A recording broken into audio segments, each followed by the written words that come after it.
BPSC पाठशाला with Chauhan channel पर एक बार फिर से आपका स्वागत है।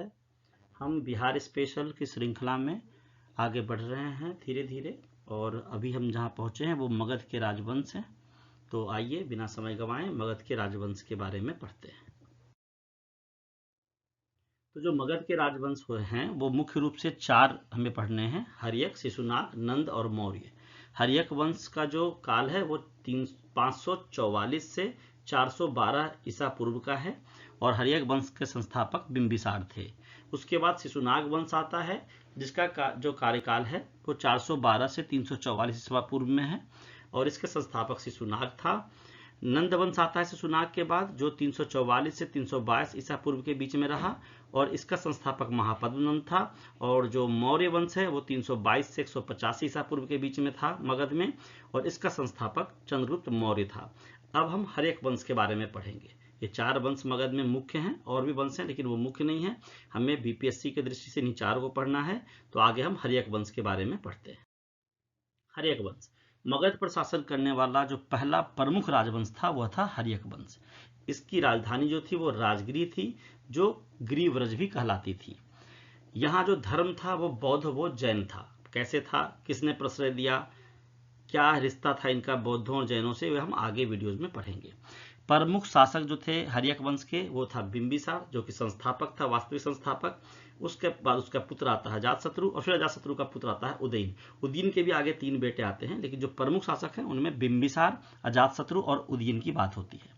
अगर हर्यक वंश के विस्तार की बात करें तो बिंबिसार ने कौशल, वैशाली और मद्र की राजकुमारियों से विवाह किया था, और साथ में अंग को जीतकर साम्राज्य का विस्तार किया था। तो इस तरह से बिंबिसार ने वैवाहिक नीति के द्वारा और लड़ाई के द्वारा अपने साम्राज्य का विस्तार किया। अब हम बिंबिसार के बारे में पढ़ते हैं। पहले बिंबिसार पढ़ेंगे, फिर अजातशत्रु, फिर उदयन पढ़ेंगे। तो बिंबिसार के बारे में पढ़ते हैं। शासन नीति क्या थी बिंबिसार की? बिंबिसार ने करीब 52 वर्ष तक शासन किया। इसका मतलब वो एक श्रेष्ठ शासक था। अंग के राजा ब्रह्मदत्त को हराकर अंग राज्य को मगध में मिला लिया था इसने, जिससे विदेशी व्यापार के मार्ग खुल गए थे। बिंबिसार ने अपने राज्य का विस्तार 2 तरीके से किया। एक तो उसने विवाह की रणनीति अपनाई, और दूसरा उसने जो शासक थे उनसे लड़ाई करके उनके साम्राज्य को मिलाने की रणनीति अपनाई। तो उसी क्रम में इसने अंग के राजा ब्रह्मदत्त को हराया था। वैवाहिक नीति की बात करें तो बिंबिसार ने कौशल राज की बहन महाकोशला से शादी की थी।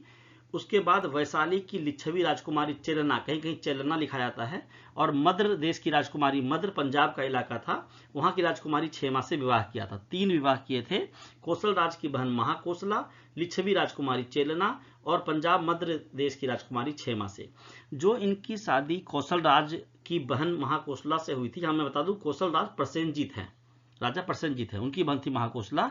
तो उस विवाह में कौशल देवी से विवाह जो हुआ था उसमें दहेज के रूप में इनको काशी प्राप्त हुआ था। ये बहुत इंपॉर्टेंट है। प्रशासन नीति की बात करें बिंबिसार की, तो बिंबिसार ने पहली बार अस्थायी सेना का गठन किया। वह पहला शासक जिसने पहली बार अस्थायी सेना का गठन किया था भारतीय इतिहास में, वो बिंबिसार था। बिंबिसार के दरबार में जीवक जैसा प्रसिद्ध वैद्य था, जिसने अवंती के राजा प्रद्योत का भी इलाज किया था, और प्रद्योत इनका दोस्त था, मित्र था इनका। प्रद्योत को कहीं कहीं चंड प्रद्योत भी लिखते हैं, तो आप उसमें कंफ्यूज मत होइएगा। उसके बाद हम धार्मिक नीति की बात करते हैं। बिंबिसार की धार्मिक नीति में देखें तो बिंबिसार बुद्ध के मित्र थे और उनके संरक्षक भी थे।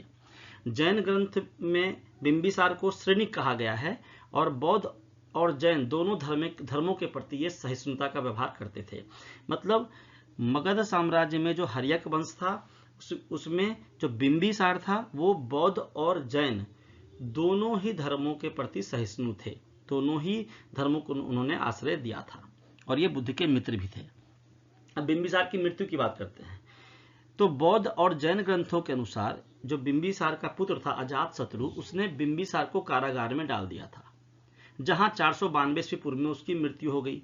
कहीं कहीं अजातशत्रु द्वारा उसकी हत्या करने की बात भी कही गई है। अब इस चीज को हम इस तरह से समझें कि चूंकि बौद्ध और जैन दोनों धर्मों का वो संरक्षक था, दोनों धर्मों के प्रति सहिष्णु था, इसलिए, और बाद में अजातशत्रु ने भी जैन और बौद्ध धर्म को प्रश्रय दिया था। इसलिए हो सकता है अजातशत्रु के बारे में जैन और बौद्ध ग्रंथों में ये नहीं लिखा हुआ है कि उसने बिंबिसार की हत्या की थी, इसलिए ग्रंथों में ये लिख दिया, कारागार में डाल दिया जहां उसकी मृत्यु हो गई। लेकिन अन्य स्रोतों में आप पढ़ोगे कहीं कहीं तो वहां पे लिखेगा आपको कि अजातशत्रु द्वारा ही अपने पिता की हत्या की गई थी, क्योंकि ये आगे आप पढ़ोगे कि ये जो वंश है वो पितृहंता वंश था। बिंबिसार के बेटे ने उसकी हत्या करी, अजातशत्रु के बेटे ने उसकी हत्या करी। तो आगे चलते हैं। अगला जो राजा होता है वो अजातशत्रु होता है, जिसे कुनिक भी कहते हैं। कुनिक का मतलब भी पिता की हत्या करने वाला होता है इतिहास में। अजातशत्रु या कुनिक। अजातशत्रु लगभग 492 से 460 ईस्वी पूर्व तक रहा शासन में। यह बिंबिसार का पुत्र था जिसने पिता को कैद कर गद्दी हथियाई थी। यह कुनिक के नाम से भी प्रसिद्ध है। अजातशत्रु एक विस्तारवादी राजा था, इसने बहुत ज्यादा विस्तार किया मगध साम्राज्य का। इसने काशी तो जीता ही, साथ में कोसल और लिच्छवियों को हराकर मगध का विस्तार किया। वह बुद्ध और महावीर का समकालीन था। अगर प्रश्न आता है निम्न में से कौन सा राजा बुद्ध और महावीर दोनों के समकालीन था, तो वो अजातशत्रु होगा। अजातशत्रु के बारे में कुछ प्रमुख तथ्य पढ़ते हैं। इसकी विस्तार नीति को पहले देखते हैं। अजातशत्रु ने वज्जी संघ लिच्छवियों के खिलाफ 16 वर्षों तक संघर्ष किया और उन्हें हराकर वैशाली को मगध में मिला लिया था। उसने मल्लों को भी हराया था, मतलब अजातशत्रु ने वज्जी और मल्लों दोनों को हराया था।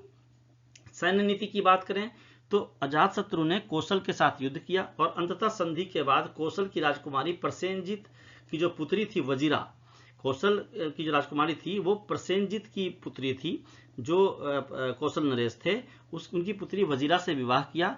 और जैसे इनके पिता को मिला था काशी दहेज में, वैसे इसने फिर से काशी पर अधिकार कर लिया। कहानी ये है कि जब अजातशत्रु ने अपने पिता बिंबिसार की हत्या की थी तो काशी, जो बहुत ज्यादा टैक्स देता था उस समय मगध साम्राज्य को, हर्यक वंश को, वो कौशल नरेश प्रसेनजित ने वापस ले लिया, क्योंकि उसके जमाई को मारा था उसने। तो अब लेकिन क्या हुआ, मतलब उसके दामाद को मारा था, भनोई को मारा था। तो अब क्या हुआ कि अजातशत्रु ने बोला कि वो काशी मुझे वापस दो। प्रसेनजित ने मना कर दिया तो उसने अटैक कर दिया। उसके बाद वो हार जाते हैं प्रसेनजित और अपनी पुत्री का विवाह, वजीरा का विवाह अजातशत्रु से कर देते हैं। और अजातशत्रु अब बोलता है कि जैसे आपने मेरे पिता को दिया था ना काशी दहेज में, वैसे अब मुझे दे दो। ये है कहानी। धार्मिक नीति की बात करें तो वह शुरू में जैन धर्म का अनुयायी था, बाद में उसने बौद्ध धर्म को अपना लिया था। बुद्ध के महापरिनिर्वाण 483 ईस्वी पूर्व के बाद एक प्रथम बौद्ध संगीति जो हुई थी वो राजगृह में अजातशत्रु ने ही करवाया था। अब अजातशत्रु की मृत्यु की बात करें तो बौद्ध और जैन ग्रंथों के अनुसार 32 वर्षों तक शासन करने के बाद अजातशत्रु अपने ही पुत्र उदयन द्वारा मारा गया। मैंने बताया था आपको कि ये पितृहंता वंश कहलाता है। बिंबिसार की हत्या अजातशत्रु ने की, जो उसका पुत्र था, और अजातशत्रु की हत्या उदयन ने करी, जो अजातशत्रु का पुत्र था। आगे हम उदयन के बारे में पढ़ेंगे। अब उदयन जो है उसे उदयभद्र भी कहते हैं, कहीं कहीं उदयन, कहीं कहीं उदयभद्र, कहीं कहीं उदायन, ऐसा लिखा हुआ है किताबों में। तो अजातशत्रु का यह पुत्र था और मगध का शासक था। उदायन जो था वो जैन मत का अनुयायी था। ठीक है। अब इसके बारे में कुछ प्रमुख तथ्य ये है कि इसने पाटलिपुत्र की स्थापना की थी। पहले राजगिरी गिरिब्रज था, अब इसने पाटलिपुत्र की स्थापना करी। जो राजधानी था पहले वो राजगिरी या गिरिब्रज था, इसने पाटलिपुत्र की स्थापना कर उसे राजधानी बनाया। उसने गंगा और सोन नदियों के संगम पर स्थित होने के कारण सुरक्षा और व्यापार के दृष्टिकोण से पाटलिपुत्र में किला बनवाया। जब इससे पहले वाले वीडियो मैंने बताया था कि मगध साम्राज्य चरमोत्कर्ष पर कैसे पहुंचा, उसका उदय का कारण क्या था, तो मैंने बताया था उसकी जो दोनों राजधानियां थी, चाहे वो राजगीर हो चाहे वो पाटलिपुत्र, ये दोनों सैन्य रूप से बहुत समृद्ध थी। इन पर अटैक करना बहुत मुश्किल था, इनकी ऐसी बनावट थी। राजगीर जहां 5 पहाड़ियों के बीच घिरा हुआ था, वहीं जो ये पाटलिपुत्र है वो गंगा, सोन और गंडक तीनों के संगम पे था। तो दूसरे लोगों को इस पर अटैक करना, हथियाना थोड़ा मुश्किल था, इसलिए समृद्ध था। तो पाटलिपुत्र की स्थापना करी। अब उसको क्या किया, इसने राजगीर से राजधानी को उठा के पाटलिपुत्र कर दिया। उसने राजगिरी के स्थान पे पाटलिपुत्र, जो आधुनिक पटना है, को मगध की राजधानी बनाया। मृत्यु कैसे हुई उदयन की, तो ऐतिहासिक सूत्रों के अनुसार अवंती के शासक के आदेश पर उसकी हत्या कर दी गई थी। अब उदयन के 3 पुत्र थे, अनिरुद्ध, मुंडक एवं नागदशक। नागदशक की हत्या की गई थी और नागदशक की हत्या के बाद हर्यक वंश खत्म हुआ था और उसके आगे शिशुनाग वंश आया था। तो नाग दशक ही हर्यक वंश का अंतिम शासक माना जाता है। हर्यक वंश को पितृहंता वंश भी कहा जाता है, ये मैंने आपको बार बार इसमें बताया है।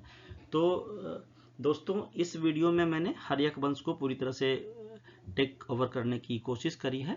और हालांकि हर्यक वंश में या बिंबिसार अजातशत्रु उदयन के बारे में बहुत सारी चीज़ें और बताई जा सकती हैं, लेकिन चूंकि हम इसको बिहार स्पेशल के दृष्टिकोण से पढ़ रहे हैं तो इससे ज़्यादा पढ़ने की आपको जरूरत नहीं है। प्री में मेंस में अगर तथ्य पूछा भी जाएगा तो आप यहाँ से उठा के डालना, आपको पूरे मार्क्स मिलने हैं, एक भी क्वेश्चन आपका छूटेगा नहीं, ऐसा मेरा पूरा विश्वास है। आगे हम शिशुनाग वंश के बारे में पढ़ेंगे अगले वीडियो में।